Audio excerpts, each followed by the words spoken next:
"Look at this mess," Colin said, his voice dropping into a dangerous, freezing whisper. He pointed his polished Italian leather shoe at the puddle of dirty water soaking into the elevator carpet. "I am stepping into the boardroom in exactly 3 minutes to become the chief executive officer of this entire corporation. And my first official act will be ensuring you never work in this city again." The elderly cleaning lady kept her head down, her hands trembling as she reached for a cotton towel. "Don't touch my shoes!" Colin snapped, stepping back with absolute disgust. "You are a liability." Before Colin could press the emergency stop button to call security, a heavy hand slammed against the elevator panel. Jamal, a 24-year-old junior courier making minimum wage, stepped directly between the arrogant executive and the cleaning lady. Jamal didn't care that he was risking his only source of income. He looked the executive dead in the eye. "Step back, sir," Jamal said softly. "She made a mistake. You're not going to talk to her like that." Colin let out a cold, sociopathic laugh. He had absolutely no idea that the terrified cleaning lady kneeling on the floor was not a janitor. She was Evelyn Carter, the billionaire founder and sole owner of the entire corporate logistics empire, conducting a blind audit of her own building. And Colin had just failed catastrophically. Before we see what he does next, tell me in the comments where you're watching from today. Please leave a like, subscribe to the channel, and let's dive back into the story. To understand the magnitude of Colin Barrett's mistake, you must understand the architecture of Carter Freight. The corporate headquarters was a 50-story monolith of dark glass and brushed steel dominating the downtown skyline. It was the nerve center of a massive international logistics network, a company built on the ruthless execution of supply chain efficiency. Inside the building, human beings were not treated as individuals. They were treated as operational variables. Colin Barrett was the apex predator of this environment. At 36 years old, he was the leading external candidate for the position of chief executive officer.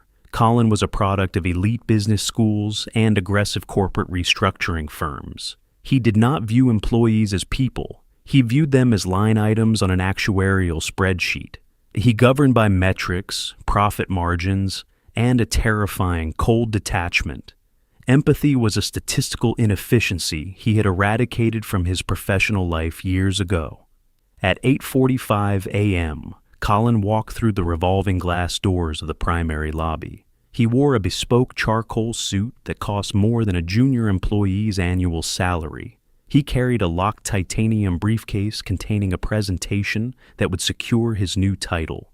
The presentation detailed a comprehensive strategy to automate 30% of the company's ground-level workforce, terminating 4,000 employees to artificially inflate the quarterly shareholder valuation. He approached the front reception desk. Sarah Jenkins, the morning shift administrator, looked up from her terminal. "Good morning, Mr. Barrett," Sarah said, projecting the mandated corporate hospitality tone. "The executive board is expecting you on the 50th floor in 15 minutes. I will page the private executive elevator for you." "Cancel the page," Colin replied, his voice entirely flat, devoid of any human warmth. "I do not require administrative assistance to press a button. Just ensure my access badge is configured for the executive tier." Sarah nodded tightly, tapping her keyboard. "Access verified, sir." Colin turned away without a word of thanks, his leather shoes clicking sharply against the polished marble floor as he walked toward the main elevator bank. He felt an absolute intoxicating certainty. The empire was already his. Approaching the same elevator bank from the rear loading dock was Jamal Hayes. Jamal wore the standard dark blue uniform of a Carter Freight junior courier. Unlike Colin, Jamal did not operate on multi-million-dollar spreadsheets. His entire life was a delicate, terrifying mathematical equation of survival. He made exactly $16 an hour. His rent for a decaying, water-damaged apartment on the south side was $1,200 a month. His mother's out-of-pocket medical prescriptions consumed another $400. Every single cent of his income was allocated before the paycheck even cleared. One missed shift, one disciplinary deduction, or one delayed delivery meant immediate financial ruin.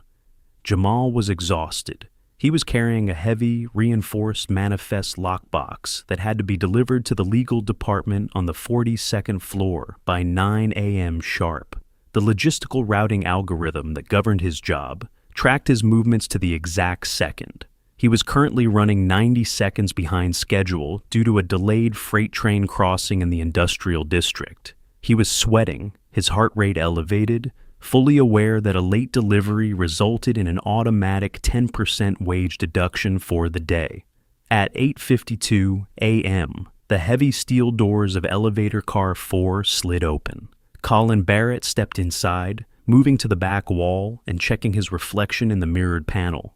A second later, Jamal hurried into the car, panting slightly as he set the heavy lockbox on the floor. They were not alone. Already standing in the corner of the elevator was an elderly black woman. She wore the faded, shapeless gray uniform of the third-party janitorial staff. She held a plastic bucket filled with water and industrial cleaning solvent, a worn mop resting against her shoulder. She kept her head angled downward, rendering herself entirely invisible to the corporate hierarchy. She was simply part of the building's infrastructure. Colin pressed the button for the 50th floor. Jamal pressed 42.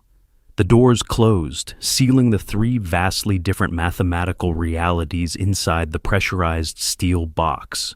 The elevator ascended rapidly, the digital floor indicator flashing in rapid succession.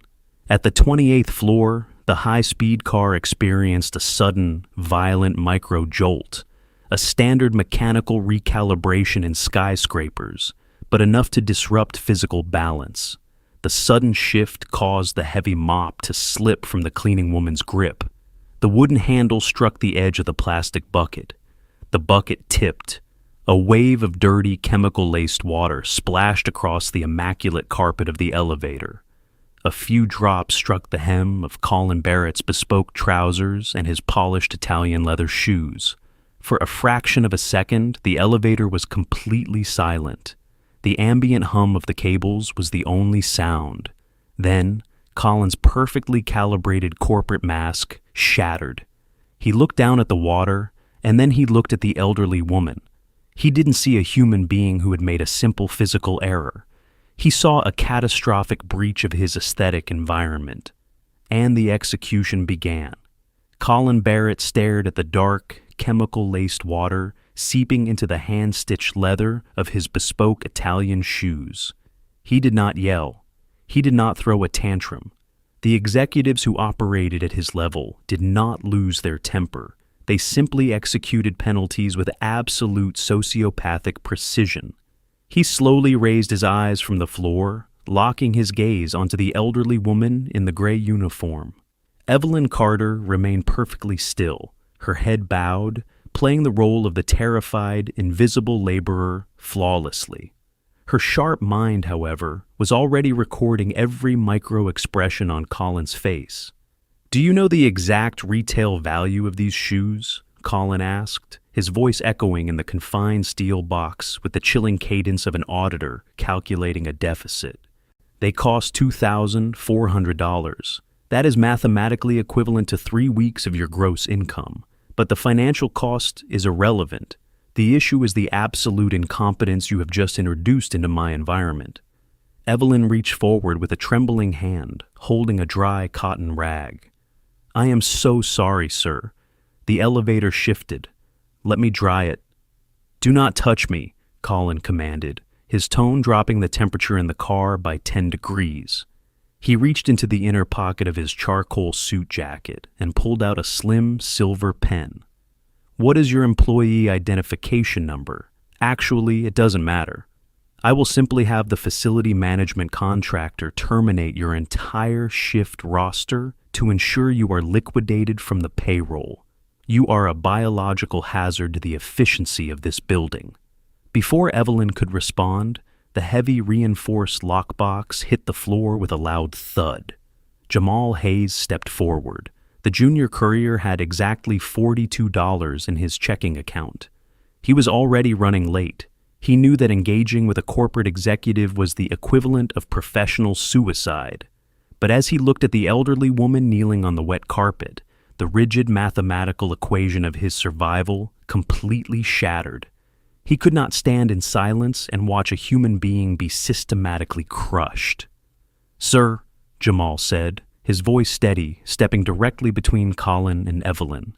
She apologized. It was a mechanical jolt. The floor is wet, and you need to step back so she can clean it. Colin slowly turned his head, his eyes scanning Jamal from the scuffed rubber soles of his work boots to the faded blue fabric of his corporate uniform. He noted the name tag. He noted the slight fraying on the collar. He analyzed Jamal not as a threat, but as a minor, irritating bug in the system. "Jamal," Colin read the name tag aloud, tasting the word with obvious disdain. "You are a junior logistics courier. You are an easily replaceable, low-tier operational asset. Your job is to move boxes from point A to point B without speaking. Are you fully aware that by obstructing me, you are actively terminating your own employment?" "I'm aware that you're bullying an old woman over a pair of shoes," Jamal replied, his jaw tightening. Before Colin could respond, the elevator experienced a second, much harsher jolt. The high-speed ascent abruptly halted. The digital floor indicator froze at floor 38. The primary overhead lights flickered and died, immediately replaced by the dim, sterile amber glow of the emergency backup lighting. The automated voice of the building's central mainframe chimed from the overhead speaker. "System recalibration. Elevator car 4 is temporarily paused. Resuming ascent in approximately 3 minutes. We apologize for the delay." They were trapped in a pressurized steel box, suspended hundreds of feet above the city. Colin did not panic. He simply adjusted his silk tie in the dim amber light, a cold, predatory smile slowly forming on his face. The mechanical delay gave him exactly what he wanted, a captive audience for his execution. 3 minutes, Colin whispered smoothly, leaning his back against the mirrored wall. "That is more than enough time to explain exactly how the architecture of this world works, Jamal. You see, you suffer from the delusion of class solidarity. You think that by standing up for a disposable janitor, you are achieving some sort of moral victory. But morality does not pay rent. Morality does not run logistics networks. Power does." Jamal ignored him. He crouched down next to Evelyn, who was still kneeling by the spilled bucket. "Are you okay, ma'am?" Jamal asked softly, completely turning his back on the executive. Evelyn nodded slowly, her sharp eyes studying the young man. She noted the heavy bags under his eyes, the unmistakable physical signs of chronic exhaustion and financial stress. Yet, he was risking his entire livelihood to shield a stranger. "I will make this explicitly clear," Colin continued, his voice echoing in the dim car. "When I step out of this elevator and walk into the 50th floor boardroom, I will be handed the keys to this entire empire. I will have unilateral administrative control over 12,000 employees.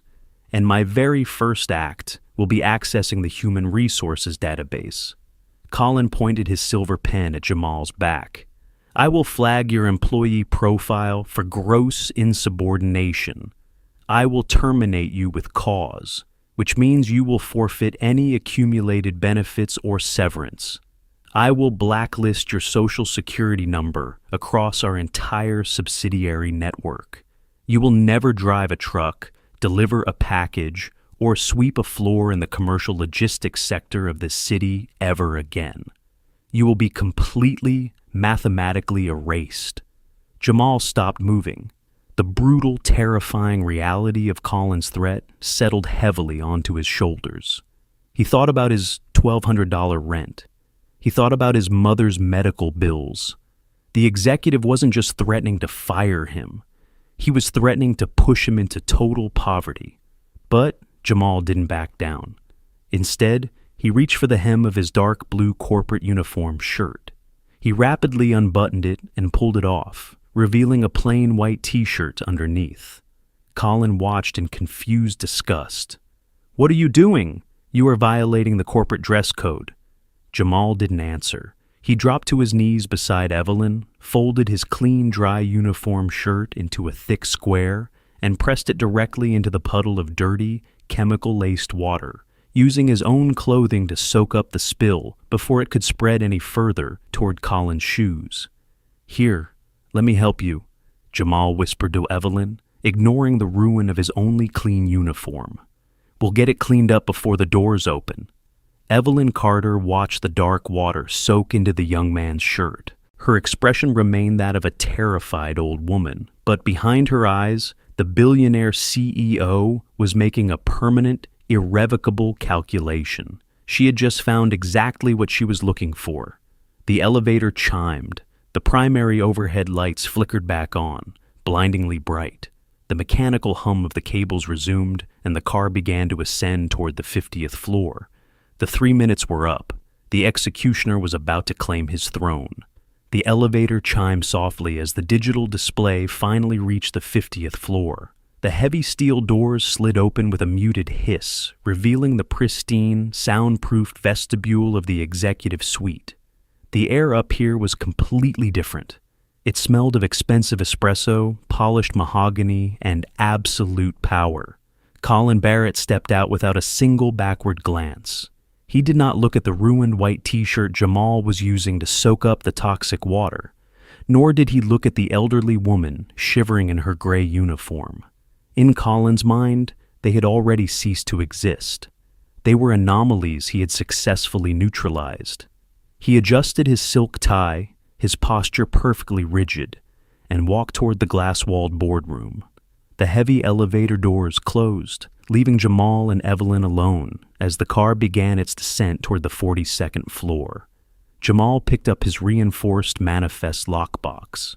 His chest was cold in just his undershirt, and he knew the moment he stepped off this elevator, the floor manager would write him up for a severe dress code violation. That penalty, combined with his delayed delivery, meant he would likely not make rent next week. "Son," Evelyn said quietly, breaking the heavy silence. Her voice lacked the terrified tremor it had possessed just moments ago. It was steady, anchored by a strange, calm gravity. "You didn't have to ruin your shirt for me. He was right. You just risked your job."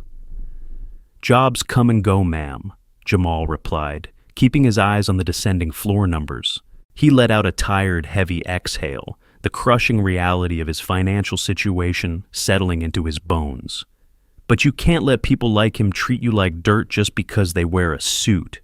When you get off shift, avoid the main lobby. If he actually calls facility management, I don't want you getting caught in the crossfire. I'll take the heat for the spill."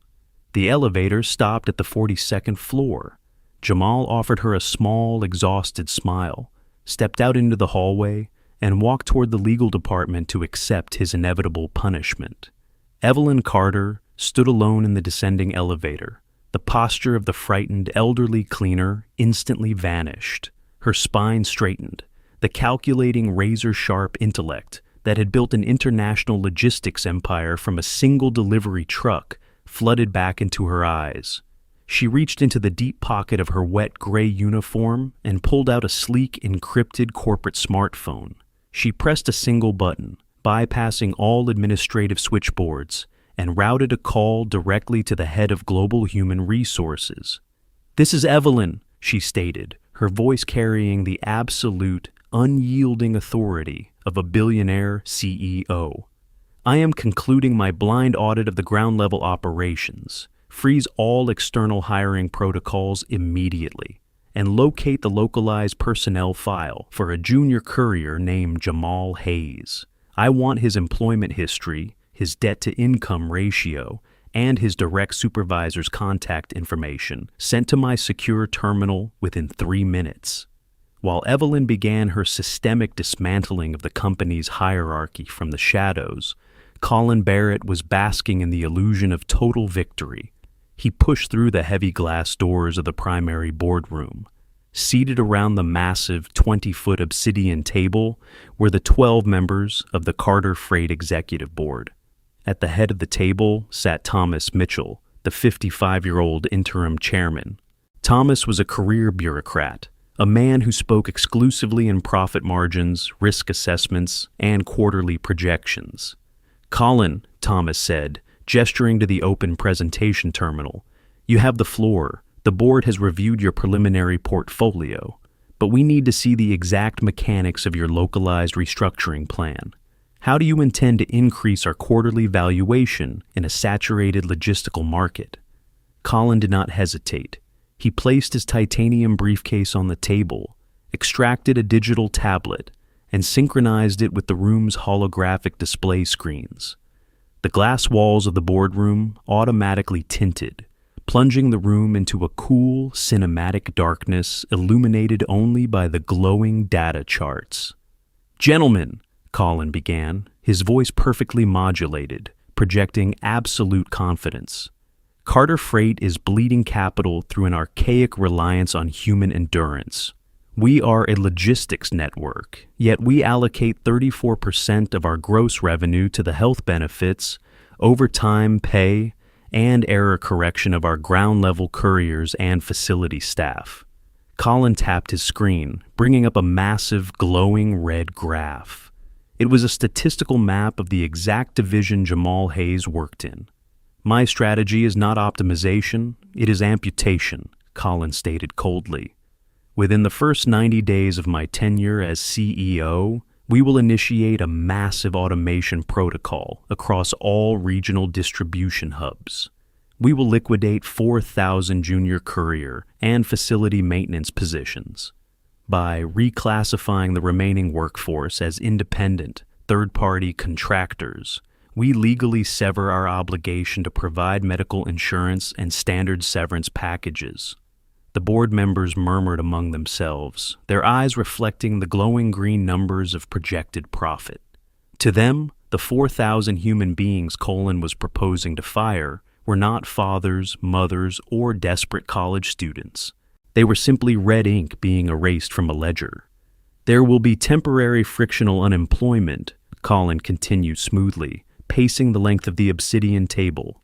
"The unions will complain. The local press will run sob stories, but the algorithm is flawless. By treating the lowest tier of our workforce as entirely disposable, we instantly reduce operational overhead by 14%. The stock valuation will surge before the third quarter." Thomas Mitchell nodded approvingly, uncapping his heavy brass fountain pen. The cruelty of the plan was irrelevant. The mathematics were exquisite. "It is aggressive, Colin, but it is exactly the kind of sterile, emotionless leadership this corporation requires to survive the modern market. If there are no objections from the board, I am prepared to sign the executive transfer of power." 50 floors below, in a highly secure, restricted access locker room located behind the subterranean server farm, Evelyn Carter dropped the wet, gray cleaning uniform into a disposal bin. She walked over to a biometric steel locker, placed her thumb on the scanner, and pulled the heavy door open. She retrieved a tailored, immaculate navy blue executive suit.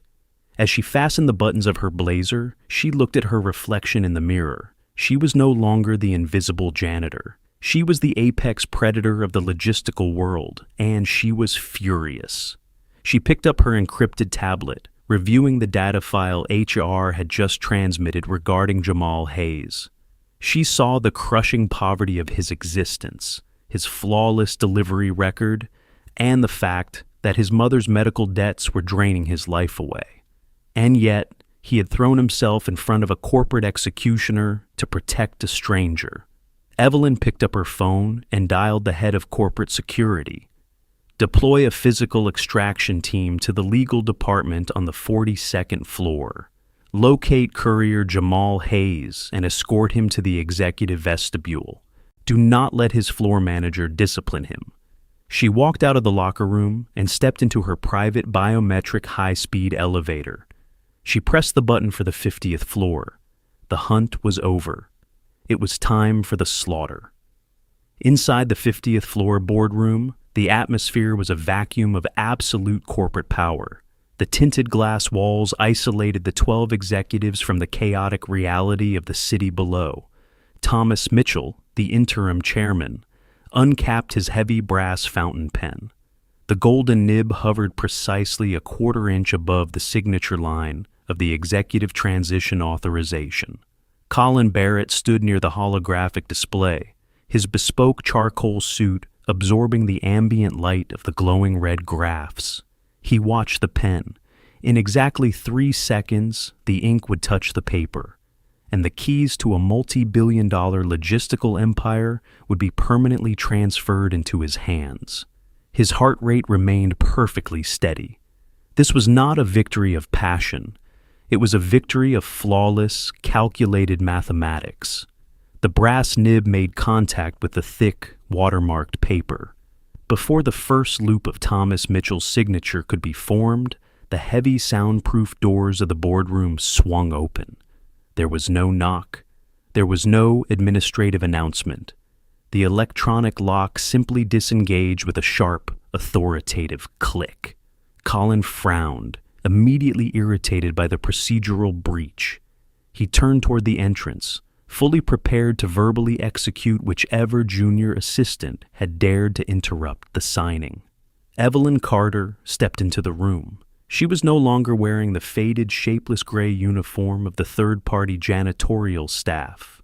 She wore a perfectly tailored, immaculate navy blue executive suit. Her posture was completely rigid, her presence instantly dominating the massive space. She did not walk with the terrified, hunched shuffle of an invisible laborer. She moved with the silent, terrifying gravity of an apex predator returning to her own territory. Thomas Mitchell immediately stopped writing. He dropped the brass pen onto the obsidian table and stood up. The 11 other board members simultaneously rose from their leather chairs in a synchronized display of absolute deference. "Ms. Carter," Thomas said, his bureaucratic tone instantly softening into genuine respect, "we weren't expecting you to conclude your field audit until Friday. Welcome back to the 50th floor." Colin Barrett stopped breathing. The perfectly calibrated machinery of his mind suffered a catastrophic, paralyzing glitch. He stared at the woman standing at the head of the table. He recognized the facial structure. He recognized the sharp, intelligent eyes. His brain frantically tried to reconcile the billionaire founder of Carter Freight with the elderly woman kneeling on the wet carpet of elevator car 4 just 30 minutes ago. The cognitive dissonance was absolute. The blood completely drained from Colin's face, leaving his skin a horrifying ashen gray. "Thomas," Evelyn said, her voice smooth and entirely devoid of any elevated emotion. She did not look at the board members. Her eyes were locked entirely on Colin. "Step away from the contract." Thomas immediately stepped back, leaving the unsigned document exposed on the black glass. Evelyn walked slowly around the massive table, approaching the glowing holographic display. She looked at the towering red graph detailing the termination of 4,000 ground-level employees. She studied the brutal, sociopathic mathematics Colin had just used to dazzle the board. "Amputation," Evelyn stated, tasting the word with surgical disgust. She finally turned to look directly at Colin. "You proposed liquidating 4,000 human beings to artificially inflate our third-quarter valuation. You calculated their health benefits and their overtime pay as structural deficits. You told the board that empathy is an inefficiency." Colin's mouth opened, but his vocal cords completely failed. The man who had weaponized the corporate rulebook suddenly found himself standing in the center of the room without a shield. "You see a logistics network as a spreadsheet, Mr. Barrett," Evelyn continued, her voice dropping into the exact same chilling, measured cadence Colin had used in the elevator. "I see it as a physical chain, and a chain is only as resilient as its lowest-tier operator. 30 minutes ago, a mechanical shift in elevator car 4 caused a janitor to spill water onto your $2,000 shoes." The board members exchanged confused, silent glances, unaware of the context, but terrified by the lethal coldness in their founder's voice. "You did not assess the mechanical failure," Evelyn said, taking a deliberate step closer to Colin. "You assessed the human being. You called her a biological hazard. You threatened to liquidate her from the payroll, to erase her livelihood entirely, simply because she introduced a minor aesthetic flaw into your environment." Colin gripped the edge of the obsidian table, his knuckles turning white. "Ms. Carter," he managed to choke out, his voice cracking under the crushing weight of reality. I did not know it was you. You were in uniform. I was strictly enforcing the facility's standard of excellence. If you knew it was me, you would have treated me with deference," Evelyn corrected, cutting him off with the precision of a scalpel. "That is precisely the systemic flaw I am eradicating today. A manager who only exhibits basic human decency when it benefits his career trajectory is a catastrophic liability. If you will crush a janitor over a puddle of water, you will inevitably destroy this entire company to secure your own bonus." Evelyn reached across the table. She picked up the executive transition authorization. She did not tear it in half with a dramatic, emotional flourish. She simply fed the heavy watermarked paper directly into the localized shredder built into the boardroom console. The machine hummed quietly as Colin's entire future was systematically reduced to strips of waste. "You are not the chief executive officer of Carter Freight," Evelyn stated flawlessly. "Your candidacy is permanently terminated. Your administrative access is revoked. Furthermore, I am flagging your profile across our entire international partnership network. You will never hold an executive logistics position in this industry again. Executive override. Candidate profile terminated. Network access revoked." The digital alert flashed silently across the boardroom's primary terminal. The heavy doors opened once more. Two massive men in dark suits with transparent earpieces, Evelyn's personal physical extraction team, stepped into the room. They flanked Colin immediately, their presence a silent, undeniable threat. "Take your briefcase, Colin," Evelyn ordered, turning her back to him to observe the city skyline. "And get off my floor."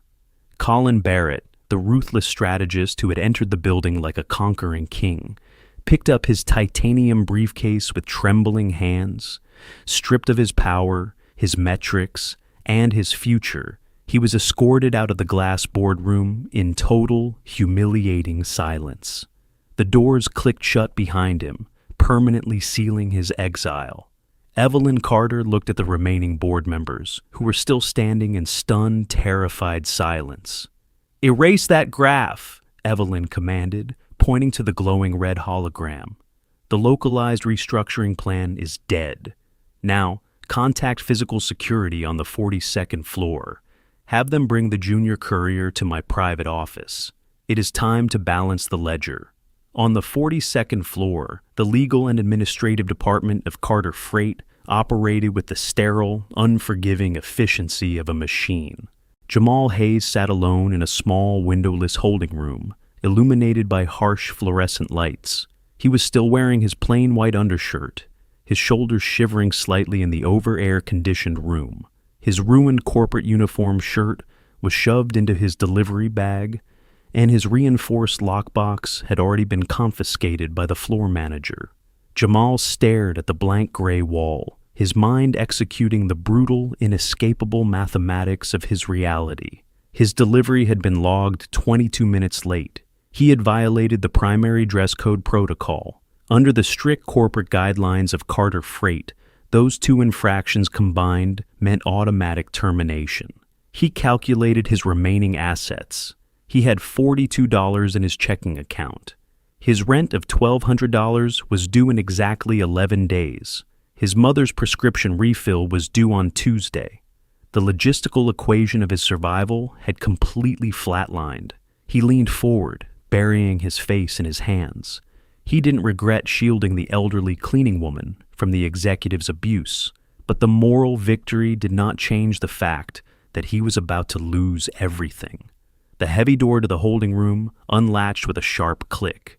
Jamal stood up, bracing himself for the floor manager and the inevitable termination paperwork.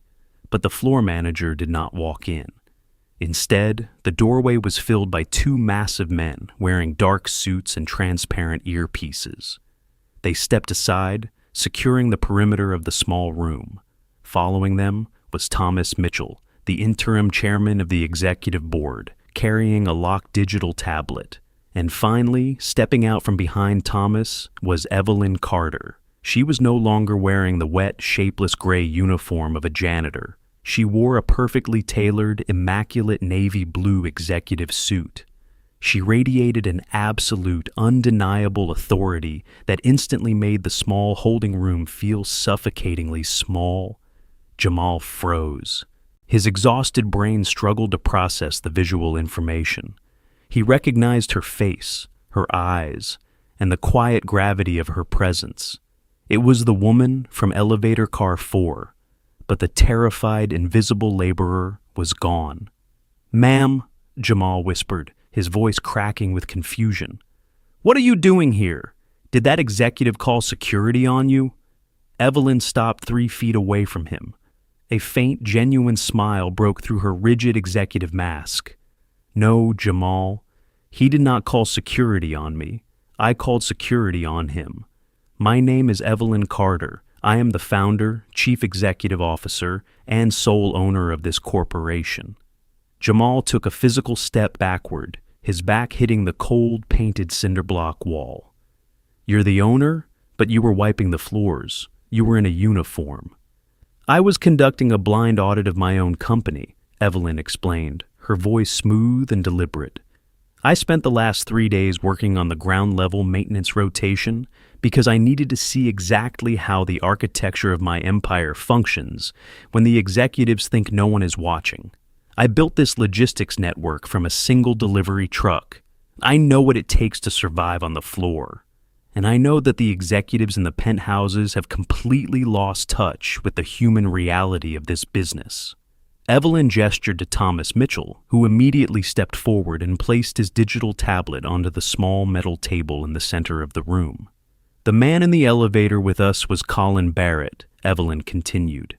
"He was scheduled to take over my position as CEO this morning. His primary strategy was to fire 4,000 couriers just like you, strip away your medical benefits, and replace human endurance with an automated algorithm.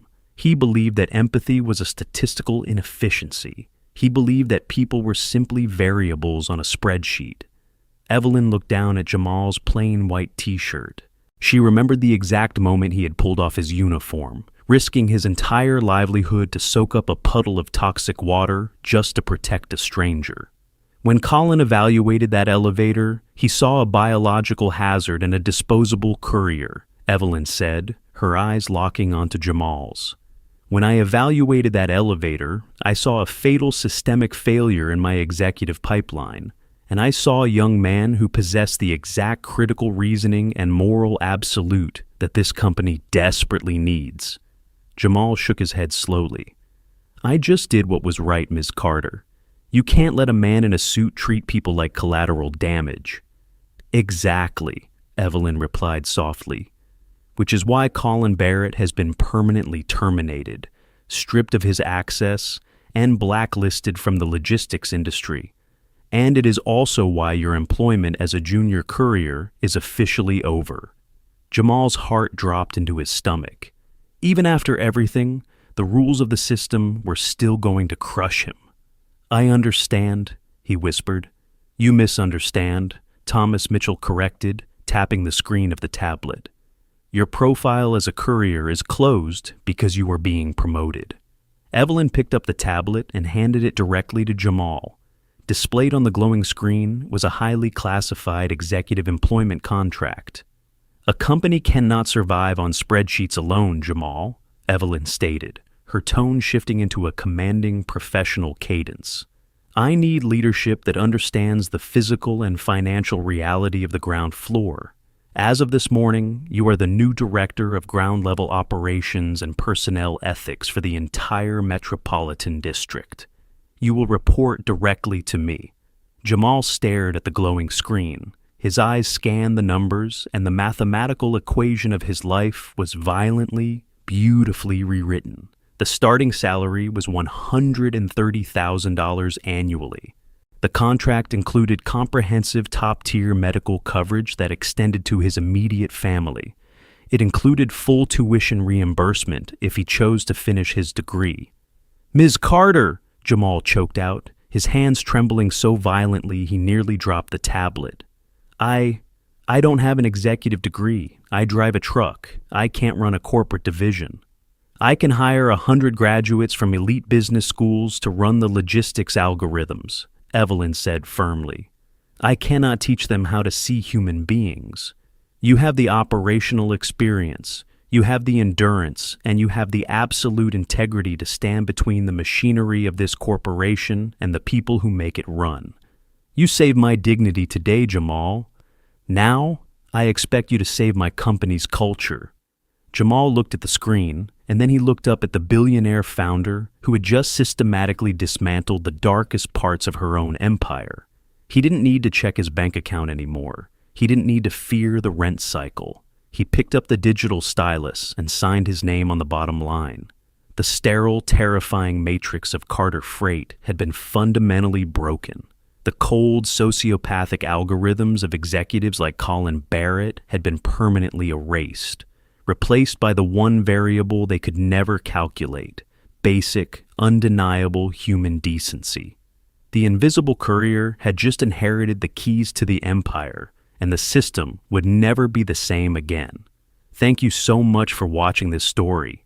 If you felt the justice in Jamal's ultimate reward and Evelyn's brilliant undercover audit, let us know your favorite moment in the comments below. Don't forget to leave a like, subscribe to the channel, and hit the notification bell so you never miss our next incredible documentary narrative. Stay safe, stay kind, and we will see you in the next video.